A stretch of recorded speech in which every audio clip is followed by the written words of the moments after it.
Juan Carlos, l'ancien roi d'Espagne, a entamé une procédure d'appel après avoir perdu un combat devant la haute cour avec un ex-amant. Un ex-amant de l'ancien roi d'Espagne, Juan Carlos, aurait laissé à son appartement un livre sur l'implication des agences de renseignement britanniques et américaines dans la mort de Diana, princesse de Galles, selon la cour d'appel.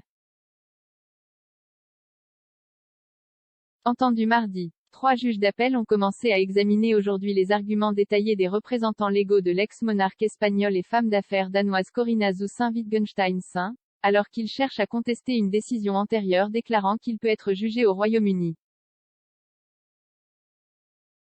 Juan Carlos a lancé une offre d'appel après que le juge de la haute cour, le juge Nick Lynn, a décidé plus tôt cette année que la demande de Madame Zoussin-Wittgenstein pouvait aller de l'avant en Angleterre. Ses avocats avaient fait valoir qu'il avait droit à l'immunité de juridiction des tribunaux anglais en sa qualité de membre éminent de la famille royale espagnole. La femme d'affaires demande des dommages-intérêts pour préjudice corporel et allègue qu'il lui a causé une grande douleur mentale en l'espionnant et en la harcelant. L'ancien roi, qui a abdiqué en faveur de son fils le roi Felipe VI en 2014, nie tout acte répréhensible et conteste les allégations portées contre lui. Lors de l'audience d'aujourd'hui, l'équipe juridique de la femme d'affaires a affirmé qu'une opération avait été menée par des agents de renseignement espagnols dans son appartement en Suisse. Parallèlement à la réclamation concernant le livre laissé à la résidence de la femme d'affaires, une avocate a également déclaré au tribunal qu'elle prétend avoir reçu un appel téléphonique de suivi d'un inconnu qui a fait une allusion à la manière dont Diana est décédée. Toutes les allégations et théories du complot formulées à la suite de l'accident de voiture à Paris en 1997 qui coûta la vie à la princesse Diana ont été jugées sans fondement en 2008, au terme d'une enquête de la police métropolitaine établie 4 ans auparavant. L'avocat James Lewis Cassé, qui dirigeait l'équipe juridique de Madame Zoussin-Wittgenstein, a déclaré au juge de la cour d'appel que la contestation de Juan Carlos devait être rejetée. Dans un exposé de cas écrit, il a écrit: la question soulevée dans cet appel est de savoir si Juan Carlos a droit à l'immunité de l'EAT en ce qui concerne les éléments de la plainte pour harcèlement de Madame Zoussin-Wittgenstein, antérieure à son abdication le 18 juin 2014. Ces actes incluent ceux des miss fidèles de Juan Carlos, avec des agents de renseignement et de surveillance comme agents. Il a ajouté: l'affaire de Madame Zoussin-Wittgenstein contre Juan Carlos concernant les allégations de harcèlement après l'abdication est actuellement suspendue dans l'attente de la décision sur cet appel.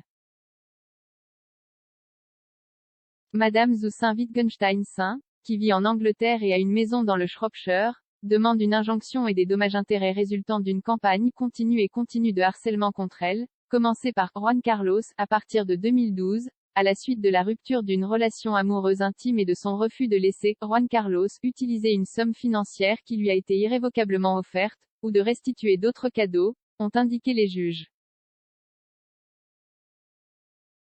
Son équipe juridique a allégué au juge que la conduite inclut l'ancien roi, ou ses agents la salissant et ses affaires dans les médias, la suivant, entrant chez elle dans le Shropshire et mettant sur écoute ses maisons et ses appareils électroniques. Timothy Oti Cassé, qui dirigeait l'équipe juridique de Juan Carlos, a déclaré au juge d'appel dans une plaidoirie écrite: Sa Majesté souligne d'emblée qu'il considère cette demande comme vexatoire. Il nie catégoriquement avoir commis ou dirigé un quelconque harcèlement de l'intimé, et il rejette ces allégations contraires comme étant fausses et incompatibles avec les déclarations publiques précédentes faites par elle.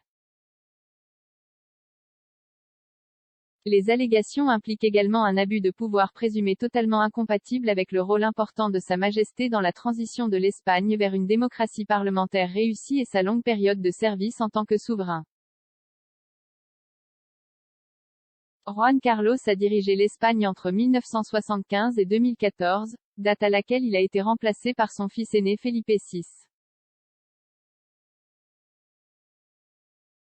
Suite à la décision du juge Nickling, 2 juges de la Cour d'appel ont autorisé en juillet Juan Carlos à contester certaines des conclusions auxquelles la Haute Cour était parvenue. L'audience avec les juges d'appel Lady Justice King, Lady Justice Simler et Lord Justice Popplewell doit se terminer mardi après-midi et les juges devraient rendre une décision plus tard cette année. Clarification.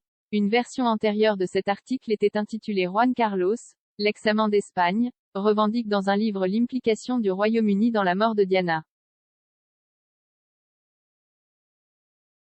En fait, un livre publié sur la princesse Diana a été laissé sur la table basse de Corinna zu Saint-Wittgenstein dans son appartement en Suisse. Un appel téléphonique menaçant a suivi. Elle ne fait aucune déclaration sur l'implication du Royaume-Uni dans la mort de Diana.